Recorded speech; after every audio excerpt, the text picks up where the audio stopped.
Bien, estas son las noticias al momento. Soy Juan José Ríos. Continúa con nosotros porque inicia en este momento la entrevista con Rolando Archila Marroquín y el historiador Carlos Sabino, donde van a hablar y analizar el libro Los Cadetes del 54. Adelante. Gracias, buenas noches, bienvenidos al segmento de las entrevistas de hoy miércoles por la noche, totalmente en vivo, junto a Carmina Valdizán, a quien le doy la bienvenida. Carmina, un gusto. Buenas noches, Mariano, ¿cómo está? Bien, hoy es un día particular, una noche particular.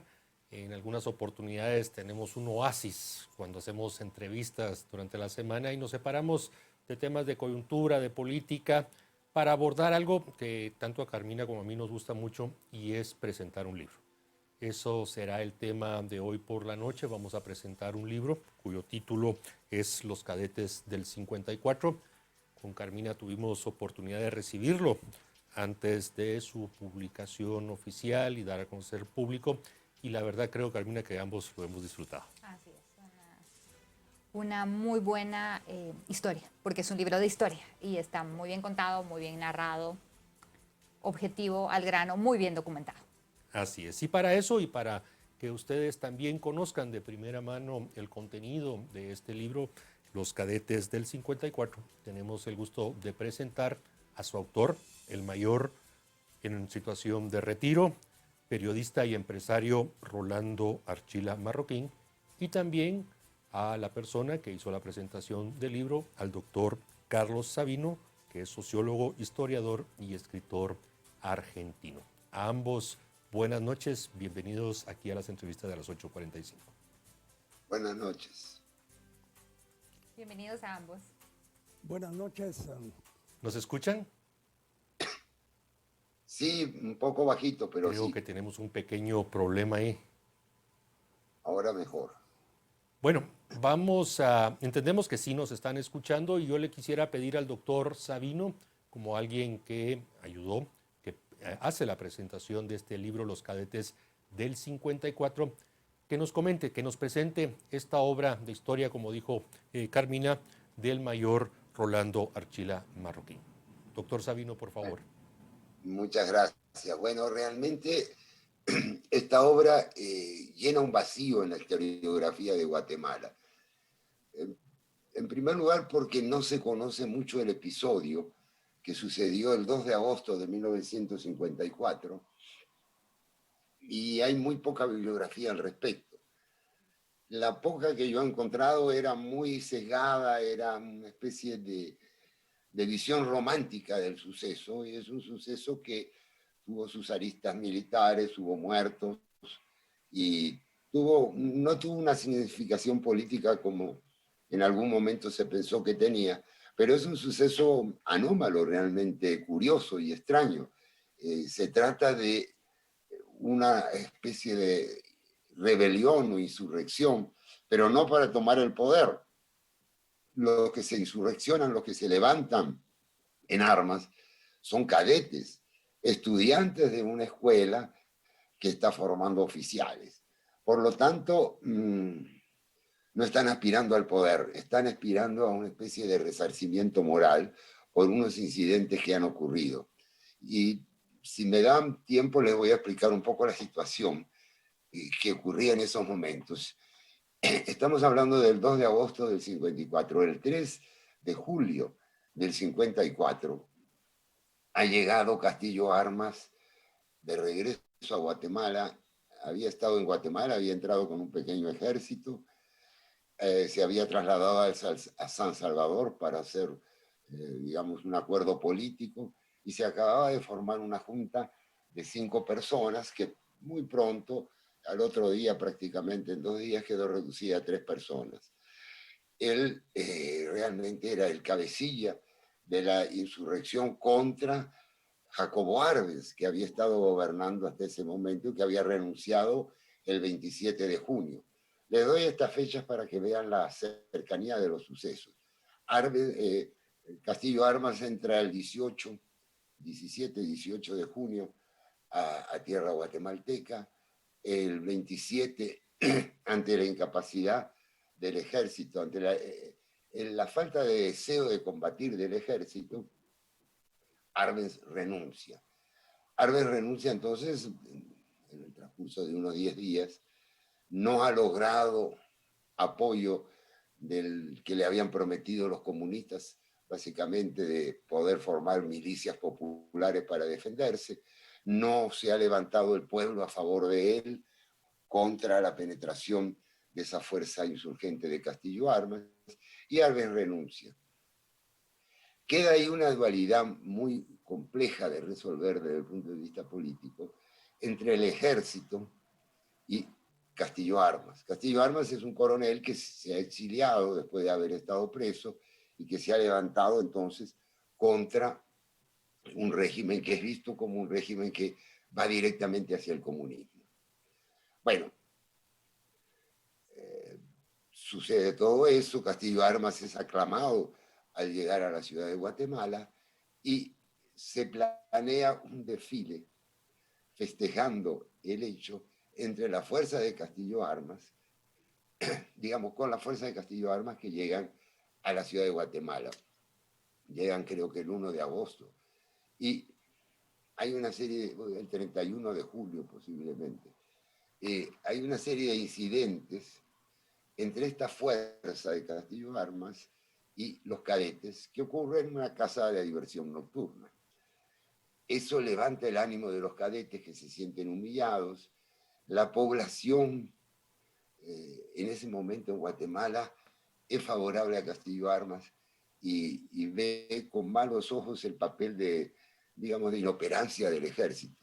El ejército realmente tiene su propia lógica. La lógica es que no pueden apoyar a Arbenz porque lo ven como un comunista. No pueden apoyar a Castillo Armas porque tiene una pequeña fuerza insurgente apoyada por los Estados Unidos, de tal manera que el ejército queda un tanto como paralizado. No tiene una posición política fija, ni tiene un líder político capaz de encarnar esa posición.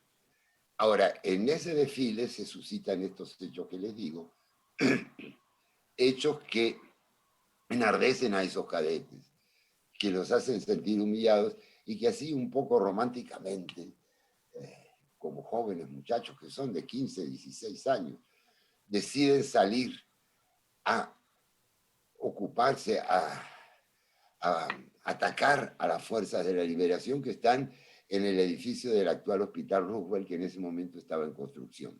Están acampados ahí. Debo aclarar además que esas fuerzas de Castillo Armas eran heterogéneas. No eran mercenarios, como dicen algunos. Se hubieran portado de otra manera. Eran gente movida por razones ideológicas.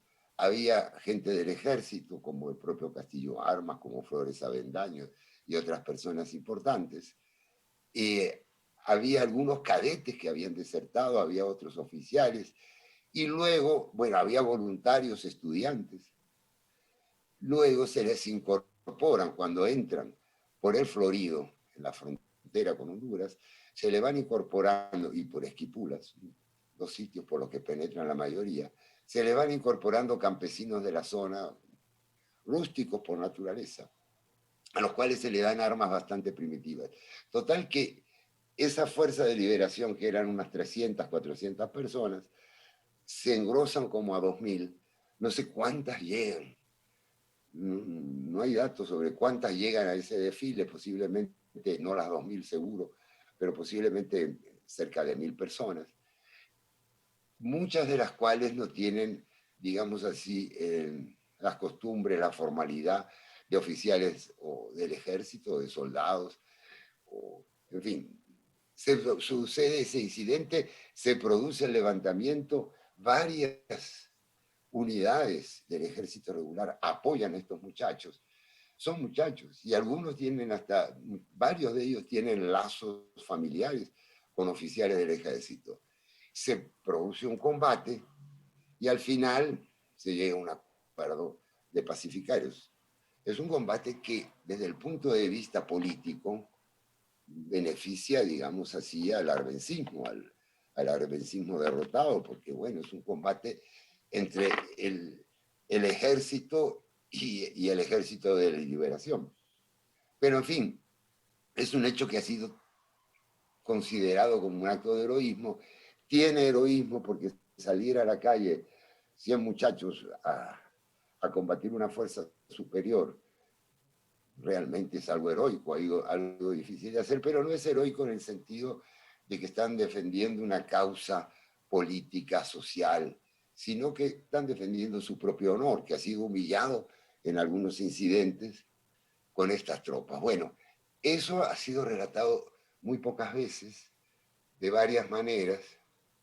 Hay un libro que es el único que yo conocí, que se llama Los héroes tienen 15 años, que realmente en ese sentido deja mucho que desear, porque no. En cambio, Rolando Rolando nos presenta un trabajo bien documentado que enorgullece a cualquier historiador, porque hay todos los datos que uno desee, la información sobre las personas, sobre los movimientos, en fin, es un aporte a los datos, al acervo cultural de Guatemala para recordar este hecho, pero ya fuera de esas visiones antagónicas de algunos que decían que ellos estaban haciendo el juego al comunismo y otros que decían que eran héroes que habían defendido el honor de la patria.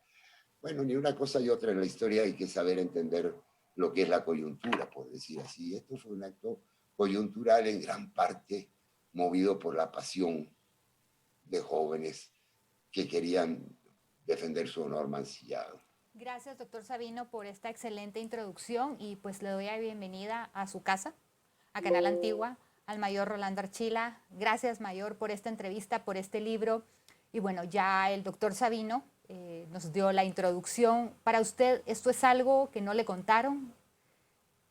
Es algo que usted vivió. Nadie se lo dijo, es una historia personal para usted.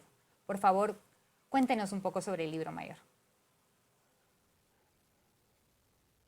Bueno, pues en realidad me había creado un propósito de hacer ese libro.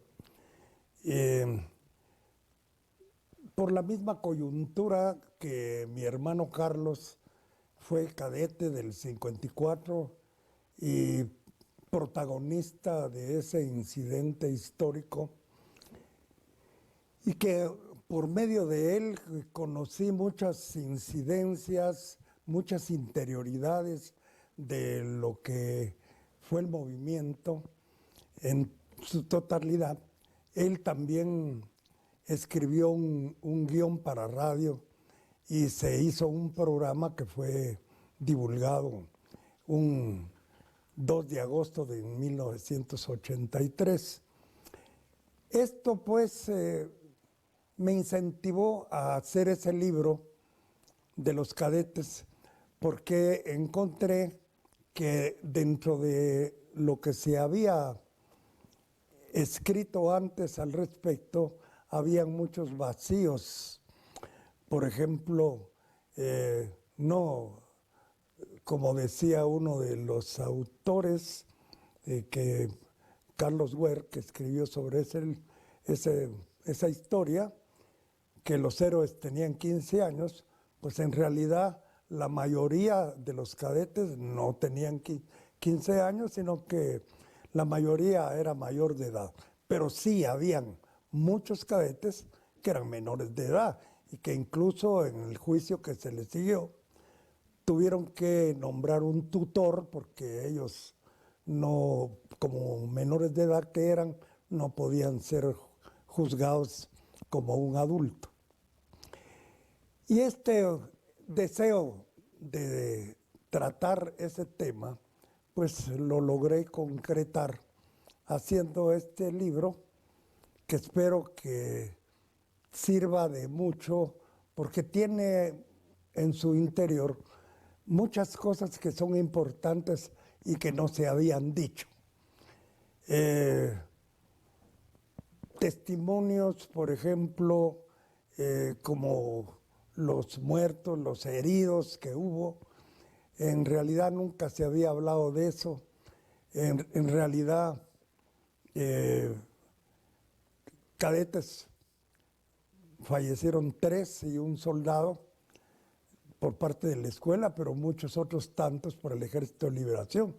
Pero la mayoría de los muertos y heridos fueron personas que se acercaron a ver qué es lo que pasaba y que ofrecieron sus servicios a unos y a otros, cosa que ni los cadetes ni el Ejército de Liberación aceptaron, pero que sí se acercaron muchos civiles al lugar del combate, y era un combate bastante desigual, por así decirlo, porque fueron exactamente 86 cadetes los que participaron y prácticamente muchos de los cadetes que participaron eran en una buena parte nuevos que tenían apenas un poco más de 2 meses de estar en la escuela y cuyos conocimientos militares eran escasos, en contra de un batallón reforzado que estaba bien armado con morteros, con armas, cañones calibre 20 de tiro rápido, ametralladoras rusas que eran parte del armamento que tenían y que por su número sobrepasaban en mucho a los cadetes.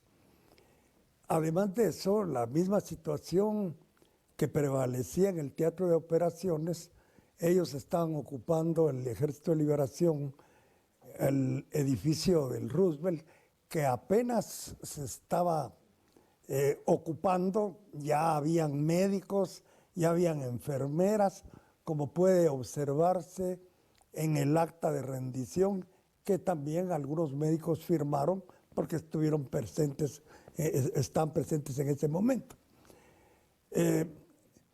Pero están dentro de un edificio de varios pisos cuya altura proporcionaba ventajas tácticas, mientras que los cadetes en esa época, todos los alrededores del Roosevelt eran campos donde no habían edificios, se distinguían los montículos de Caminal Juyó, no habían muchos árboles, etcétera, lo que también fue una situación desventajosa para los cadetes. Incluso el Ejército de Liberación también tuvo apoyo aéreo de un avión que por un tiempo estuvo disparando en contra de los cadetes. Era un avión Thunderbolt P-47, que eran, junto con los Mustang, los F-51, los últimos aviones que habían fabricado los Estados Unidos ya en los últimos momentos de la guerra. Así pues que todo eso que fue pasando estaba una situación totalmente desventajosa, decía, para los cadetes, pero que ellos lo superaron en mucho, con mucho valor, con mucha gallardía, y que también contaron con la ayuda de una unidad del Ejército Nacional, una compañía de fusileros y de 2 tanques proporcionados, uno por la Guardia de Honor y otro por la base militar. De no haber sido esa ayuda, seguramente la situación hubiera sido muy adversa hacia los cadetes. Eran esa misma situación que ellos vivieron de querer defender el honor de la escuela que ellos sentían que había sido mancillada, de que también el ejército de Guatemala, también ellos querían defender el honor, porque en el desfile que se llevó a cabo el 1 de agosto, un día anterior a esta situación, desfiló el ejército de este batallón reforzado a la cabeza de la columna del ejército, como si fuera un ejército triunfador. En realidad, muchos incidentes pasaron que dieron lugar a las cosas como se estaban dando. Pero cuando pretendí hacer ese libro, pues quise hacerlo basado en documentos, en versiones en los libros que también se escribieron, porque hay cosas que son torales que deben de mencionarse y que, por ejemplo, los cadetes más antiguos que estaban en quinto año estaban a 26 días de graduarse. Ellos no participaron porque estaban por graduarse. Los de cuarto año, que fueron los que iniciaron el movimiento, no los tomaron en cuenta, como tampoco tomaron en cuenta a los nuevos por su poca preparación militar.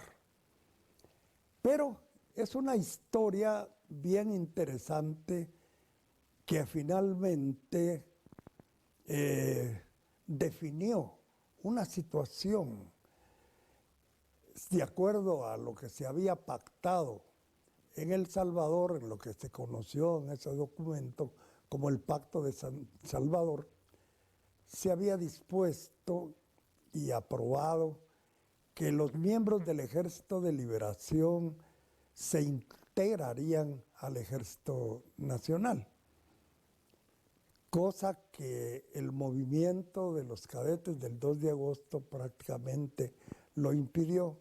La historia pudo haber sido diferente si se hubiese cumplido con lo que decía el Pacto de San Salvador y que este movimiento de los cadetes no lo permitió.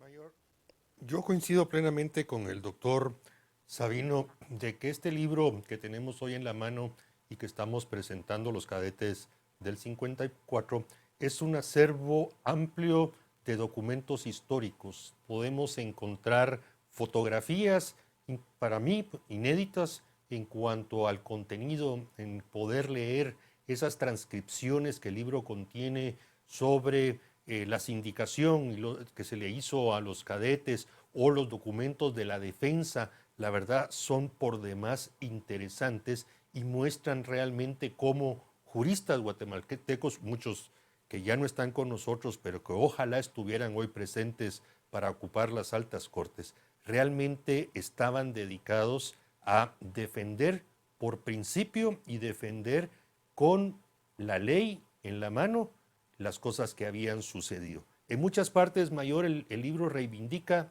los hechos. No son cuentos, no son historias, son una reivindicación de hechos. Y precisamente esa es mi pregunta. ¿Cómo considera usted que la ciudadanía va a tomar esta reivindicación de hechos que presenta su libro? Bueno, mire, como toda situación política, porque al final de cuentas así se va dando, para unos probablemente piensan que fue un levantamiento, un motín, una rebelión y sedición de la compañía de caballeros cadetes. Otros analizarán que realmente el ejército de Guatemala, que por las circunstancias en que se habían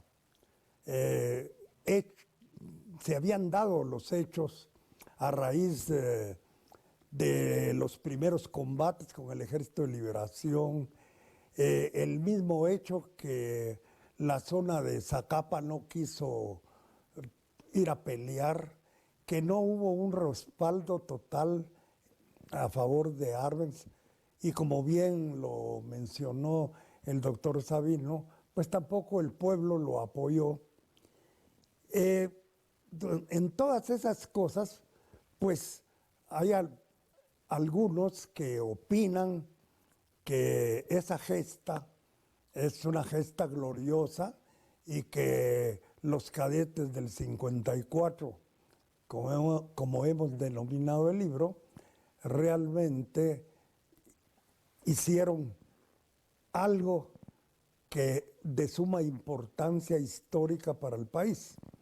Hay otros que afirman que eso no es cierto, pero las circunstancias, por ejemplo, que se dieron, tal vez si en el momento dado no se hubiese cambiado al director de la Escuela Politécnica, por ejemplo, que quien era muy estimado por los cadetes, el coronel Páez Novales, que tenía el grado de teniente coronel. El subdirector, que era el teniente coronel Rolando Chinchí Aguilar, también. Pero, curiosamente, llega un mayor, que es poco, se dan pocas esas situaciones, si bien la ordenanza militar dice que la jerarquía se mantiene de grado a grado y de empleo a empleo. Entonces un mayor llega de director y tiene un subdirector que es teniente coronel, algo que es poco se da en la vida militar. Y sobre todo, pues, ese caso. El mayor que llega pasa una fase, estuvo de alta en Zacapa y fue de los oficiales que no quisieron combatir al Ejército de Liberación y que prácticamente llegaron a un acuerdo en lo que se conoce como la carretera que va de Zacapa a Chiquimula, que le llaman la Vuelta del Tuno. Ahí hubo una conversación entre el propio Castillo Armas y su Estado Mayor con oficiales de Zacapa, en donde estaba precisamente el mayor Medina Coronado. Y prácticamente fue condecorado el 1 de agosto y premiado por su participación a favor de la liberación. Todo este tipo de cosas, lo que se había dado antes, el incumplimiento de lo prometido a los cadetes, todo esto fue sumando. Y yo creo que un hecho como ese probablemente en la historia del Ejército de Guatemala no se vuelva a dar, no se volverá a dar. Pero, sin embargo, yo creo que los cadetes defendieron el honor de la escuela a costa incluso de sus vidas y que quisieron responder a algo que el mismo ejército en su momento no lo había hecho. Queda pues para la historia y para los ciudadanos guatemaltecos el conocer con este libro un poco más a profundidad los hechos. Y es interesante ver, por ejemplo, al examinar el acta de rendición que se dio, en donde la letra de quien escribió esa acta se nota la nerviosidad del momento y prácticamente una situación, ese documento, por ejemplo, no era conocido, como hay una serie de detalles en el libro que tampoco eran conocidos y que yo creo que también sirve mucho para la historia. Igualmente, por ejemplo, la batalla legal que libraron los abogados, excelentes abogados, que con todo el esfuerzo que hicieron, lograron que no se pudiese condenar a los cadetes por rebelión y sedición como estaban siendo juzgados. Y prácticamente el gobierno no pudo condenarlos y ante la imposibilidad de hacerlo legalmente, buscaron una salida airosa para las partes, buscando la amnistía. Al amnistiar a todos los cadetes se terminó prácticamente el problema, que finalmente se olvida después de el magnicidio, cuando el 26 de julio asesinan al coronel Carlos Castillo Armas en la Casa Presidencial, en donde también dedicamos un capítulo de ese tema, porque también se ha deformado mucho la historia de ese hecho, que es muy significativo, como que es la muerte de un presidente, el asesinato de un presidente, que conlleva también mucho de misterio, como todos los magnicidios de otros presidentes aquí en Guatemala, como la muerte del general Reina Barrios, que se sabe quién lo mató, pero no quiénes están atrás de eso. Lo mismo sucede con otros asesinatos de presidentes en otros países, como el caso del presidente Kennedy en los Estados Unidos o del presidente Lincoln. En fin, todo esto se envuelve en unas tramas bien serias, bien difíciles, que nunca se llega a saber exactamente los motivos y las tramas que se forman para llegar a cometer un magnicidio. Pero en fin, deja también una enseñanza a quienes estudian las ciencias sociales del derecho, porque los testimonios y cosas que presentaron los abogados que defendieron a los cadetes realmente dejan escuela.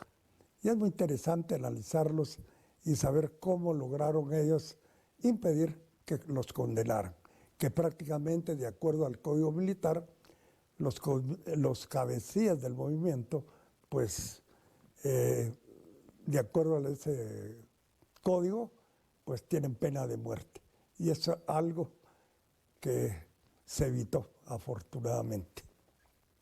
Gracias, Mayor. Doctor Sabino, de las cosas que me deja el libro es esta reivindicación a la objetividad al narrar una historia, porque cuando uno empieza a leerlo, yo realmente más tenía la opinión formada de lo que los medios y los sitios y las personas dicen que un recuento como tal. Y me llama la atención cómo en ese momento histórico, que como dice el Mayor difícilmente se repita, es que involucraron primero que todo a una escuela, a jóvenes, no era el ejército.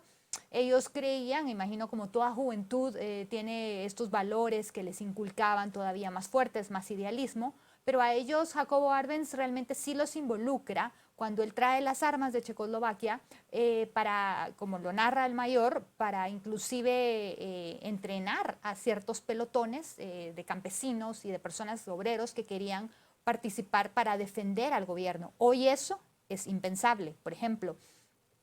Así que en ese contexto, doctor, ¿cómo rescatamos esta historia? Porque últimamente, y usted lo sabrá mejor que nadie, queremos analizar la historia, los hechos desde nuestro momento, del actual, del presente. Sin embargo, en ese momento, el presidente sí compró armas y sí utilizó a jóvenes, a chicos mayores de edad y algunos menores, para que entrenaran a personas para defenderlo. Hoy, de verdad, imagínense que el presidente lo intente, es tan impensable.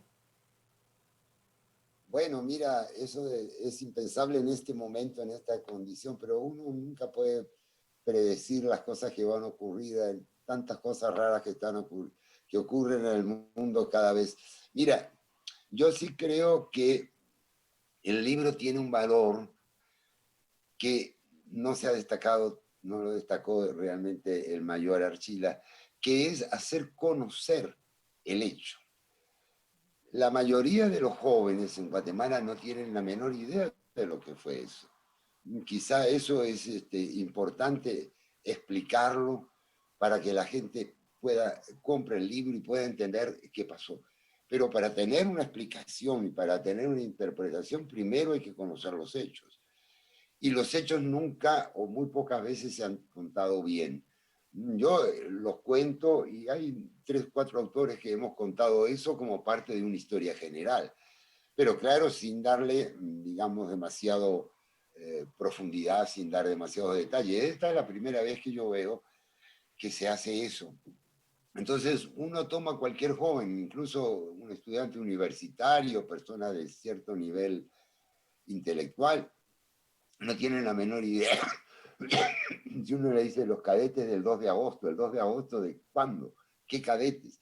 O sea, la mayoría de la gente no conoce ni siquiera que sucedió el hecho.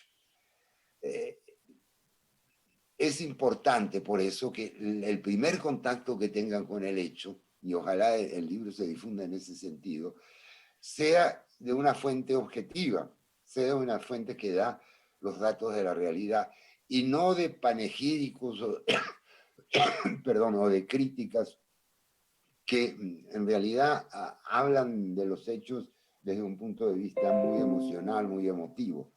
Yo creo que ese es un valor que tiene el, el relato que hace el mayor Archila. Y el otro punto que me gustaría destacar es que si uno ve la lista de quiénes eran esos cadetes, va a encontrar nombres que después tuvieron mucha trascendencia en la historia de Guatemala. No fueron cualquier cosa, estaba ahí quien fue jefe del Estado Mayor, Benedicto Lucas, estaba Méndez Ruiz, que llegó a ser ministro de la Defensa, y así uno explora, entre los que los apoyaron había gente también que llegó a la presidencia, como Jean Laugerud. O sea, esto nos muestra, digamos, un punto interesante en la biografía de gente que para una cosa o para otra, pero tuvo una participación muy activa en la historia de Guatemala, que es importante rastrarla desde sus orígenes. También hay que reconocer que algunos al final salieron ganando de todo esto, no por mala voluntad, sino salieron ganando en el sentido de que al final los que quisieron regresar, algunos de ellos fueron becados, incluso academias e institutos, digamos, de mucha importancia en el exterior. Quizá lo hicieron, se les dio la beca un poco para sacarlos del medio, eso es posible. Pero en todo caso, Benedicto Lucas fue a la Academia Militar de Saint-Cyr, en Francia, que es una academia muy, muy prestigiosa.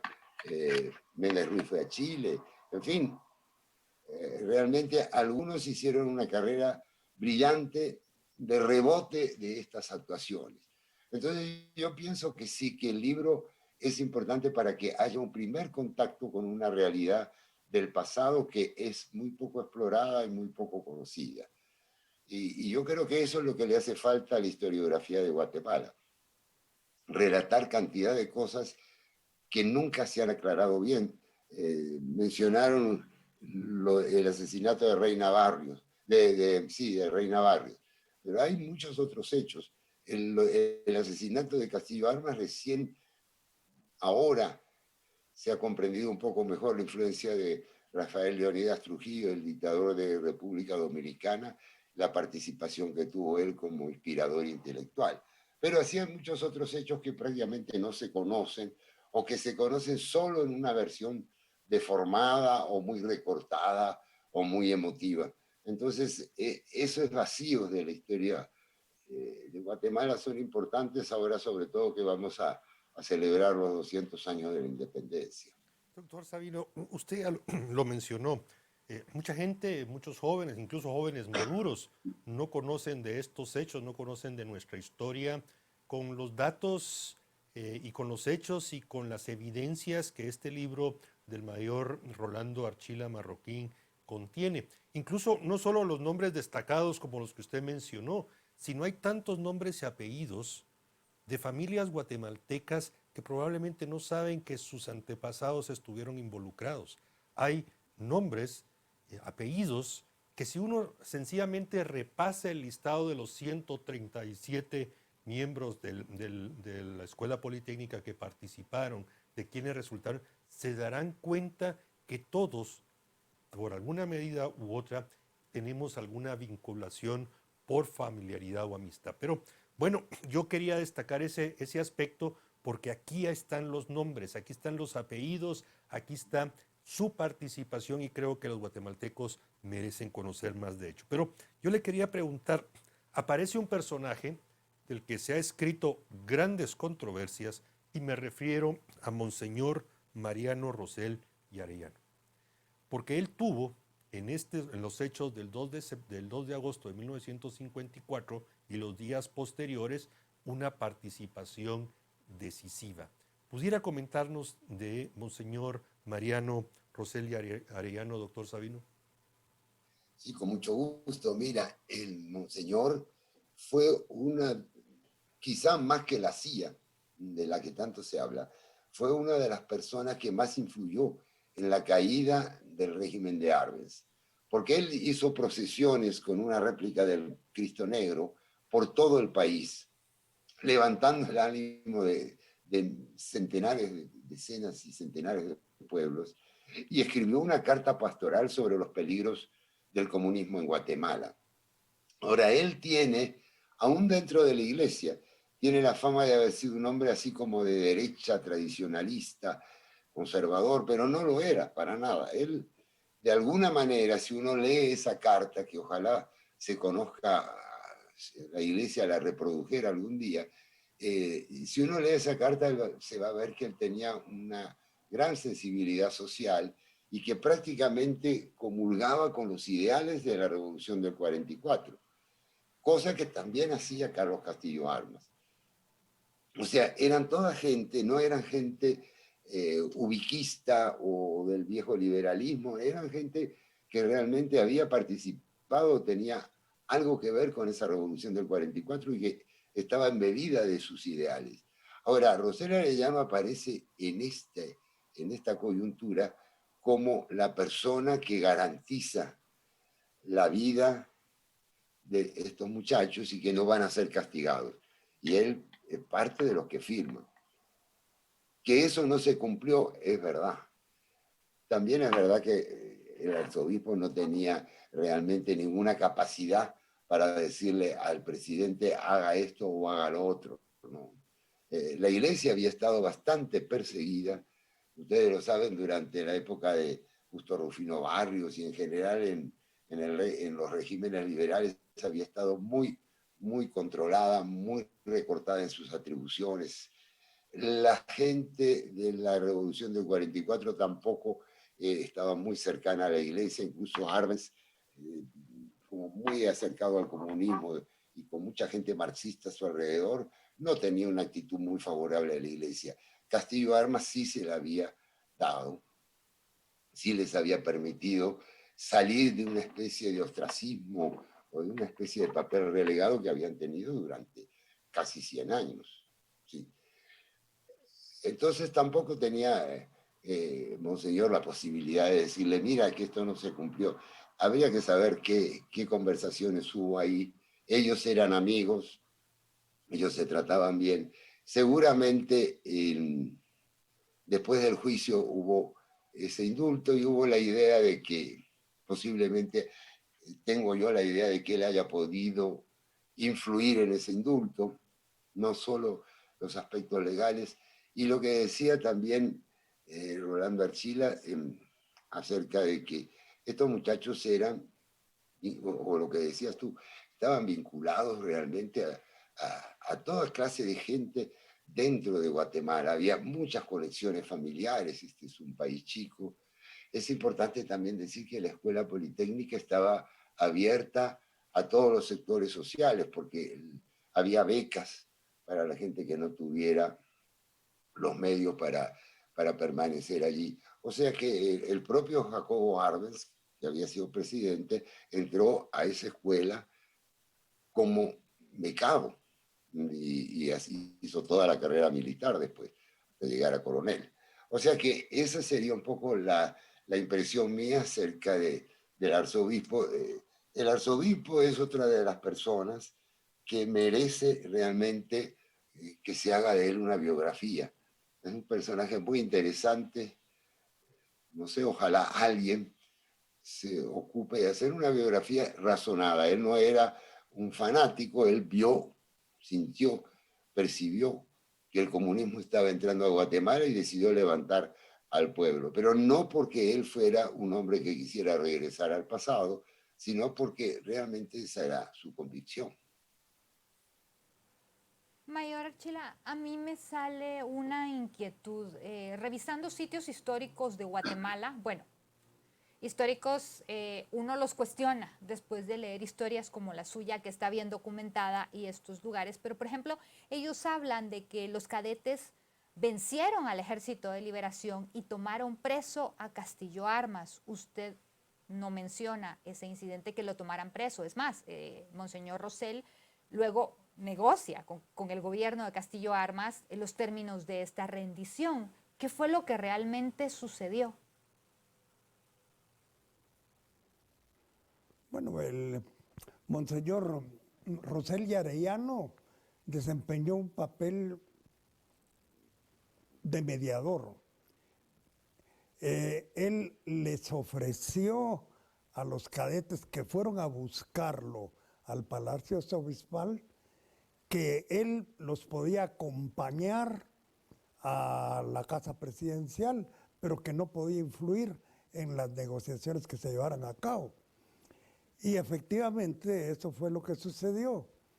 Lamentablemente los acuerdos a que se llegaron en la casa presidencial con el propio presidente Castillo Armas, que era el presidente de la Junta de Gobierno, no se pusieron por escrito ni se afirmaron de esa manera, sino que fueron acordados de palabra.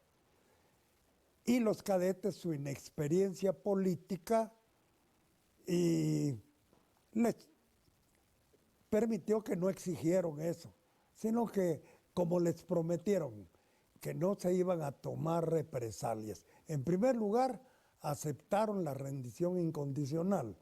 En segundo lugar, que no iban a haber represalias ni en contra de ellos, ni en contra de los oficiales y tropa de la base militar que están participando en el combate. Y que si todo el mundo regresaba a sus unidades, pues no iban a haber represalias. Pero incluso en el momento más difícil, porque se intentó varias veces llegar a una tregua que no se logró, y en una de esas, en mi libro narro que le costó la vida al cadete Carlos Hurtarte, porque en una de esas que se suspendió el fuego y que se trataba de establecer la tregua, sonó un disparo del lado del Ejército de Liberación y cayó fulminado Carlos Hurtarte. El Monseñor Rosell y Arellano expuso su vida, y eso consta en el documento que firmó el comandante de la unidad de tanques que participó de parte de la Guardia de Honor con una unidad de la base militar, en donde él informa de esa situación. Él se tuvo que bajar del tanque y trató de proteger a Monseñor Rosell y Arellano, porque había una lluvia de balas en ese momento que afortunadamente pues no le costó la vida, pero sí se puso en peligro. Y también consta que estuvo presente en el acta de rendición, pero que no quiso firmarla, por razones obvias de su propio nombramiento eclesiástico. Pero bien, la actitud de Monseñor Rosell y Arellano en esa situación, pues yo creo que es encomiable, porque no solo procuró que existiera una tregua y se impidiera el derramamiento de sangre, sino que también expuso su vida al hacerlo. Y yo creo que es bueno reconocer eso, aunque la historia muchas veces se ha deformado diciendo que él había roto el pacto y otro tipo de cosas que no tienen ninguna base histórica. Mayor, y voy a insistir en la pregunta que le hizo Carmina. El coronel Castillo Armas no fue capturado por los cadetes del 2 de agosto, porque eso es algo que aparece mucho y que en su No, libro en está ningún claro que no momento. fue así. Cuando se dio el caso ese, Castillo Armas no estaba en la ciudad, estaba en la Antigua. Y tuvo que regresar a Guatemala por el barranco ese del Incienso. A quien sí capturaron fue al hermano de Carlos Castillo Armas, que venía en un carro con su hijo. Y los cadetes plenamente lo identificaron y lo dejaron libre, porque no tenía nada que ver. Ya, al hermano de Carlos Castillo Armas, sí, venía en un carro y los cadetes lo interceptaron y sí lo capturaron. Pero al identificarlo lo dejaron ir, eso es.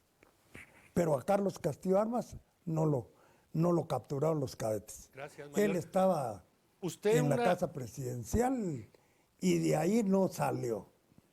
en una respuesta anterior ya mencionó que hay un capítulo que está titulado como Magnicidio y donde relata y pone a conocimiento del lector algunos elementos sobre el asesinato de Carlos Castillo Armas. Pero aquí viene mi pregunta. ¿Es este capítulo la antesala o que ya nos está dando una probadita de un nuevo libro que usted va a documentar muy bien sobre el asesinato de Carlos Castillo Armas? ¿Quién, yo? Sí, porque hay una serie de preguntas y oraciones en ese capítulo mayor que realmente dan ganas de que usted siga escribiendo.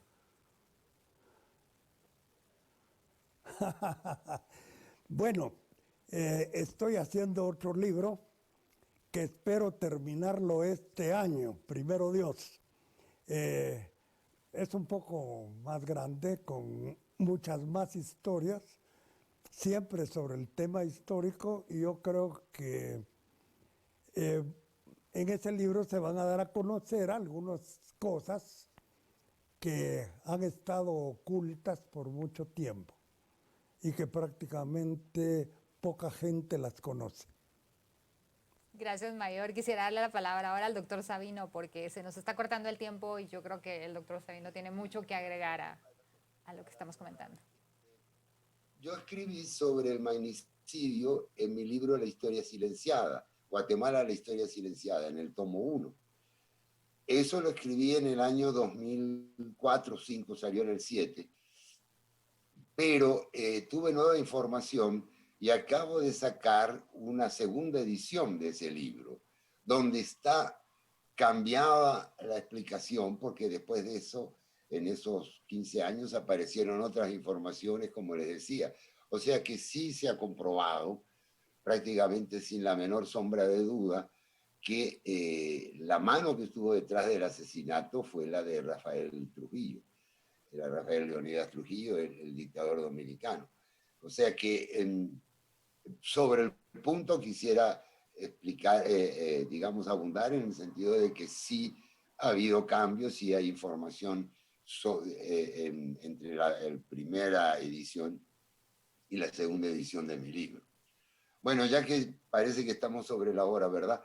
Quería despedirme, agradecerles a ustedes la oportunidad de expresarme y felicitar a don Rolando por este aporte que nos ha dado y estimularlo a que siga trabajando y escribiendo. Gracias, doctor Sabino. Bueno, Mayor, en estos últimos minutos es para usted totalmente las cámaras y los micrófonos de Canal Antigua. Y por favor, no se olvide de mencionar dónde la gente, porque ya nos están preguntando, pueden adquirir su libro Los Cadetes del 54.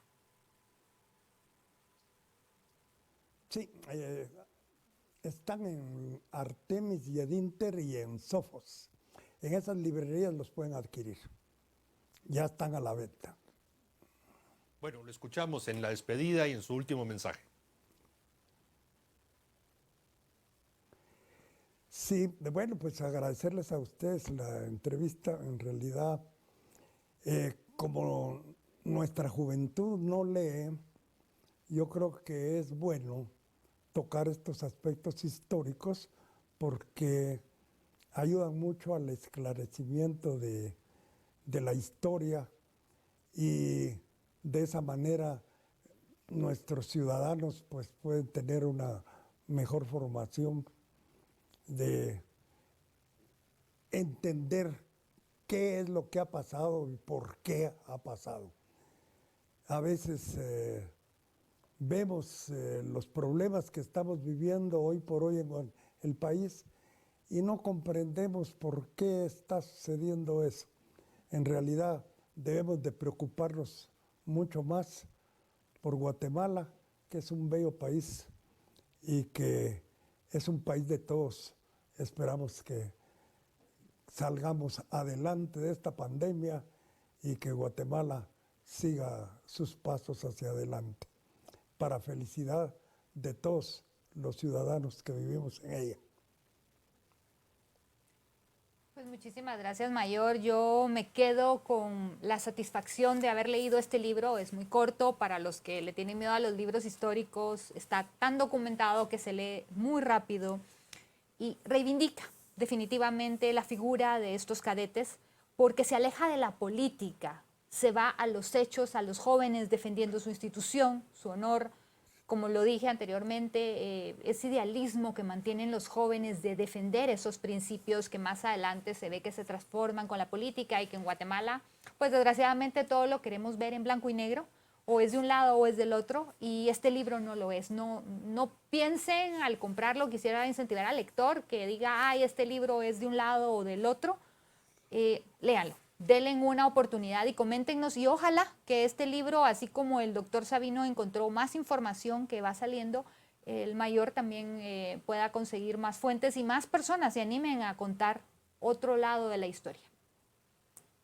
Mayor, agradecemos muchísimo que nos haya permitido el privilegio de poder conducir esta entrevista y escuchar sus comentarios. Ya todo lo ha dicho Carmina, lo comparto. Realmente es un libro de historia muy ameno, muy ilustrativo y sobre todo para aquellos cuyos nombres y apellidos aparecen aquí, algo vamos a encontrar porque todos formamos, como usted bien lo dice, parte de este país y formamos parte de esta historia. Así que muchas gracias, Mayor, y felicitaciones. Un libro excelente. Buenas noches. Gracias, doctor Sabino, por su compañía también y por Gracias, darnos... doctor. Gracias. A ustedes, ambos. A ustedes. Lo decía al inicio, estas entrevistas son un oasis. Ay, sí. La verdad es que Nos sí. encanta, la verdad, poder hablar y de verdad que sí, cambia totalmente la perspectiva después de leerlo. Léanlo, no es muy grande, es sencillo, 1 hora, hora y media, con una tacita de café, o buena música, o un vinito, les va a agradar mucho. Dejar el prejuicio que tenemos Sí. muchas veces antes de empezar a leer estos libros, porque pensamos inmediatamente que va a estar de un lado o del otro, y este libro no lo está del lado de la verdad. Así que agradecemos mucho que nos hayan acompañado esta noche, los invitamos a que continúen con Canal Antigua. Regresamos el próximo lunes con Carmina para entrevistas, por supuesto habrá más entrevistas jueves, viernes y conmigo el día domingo. Buenas noches, tengan un buen descanso.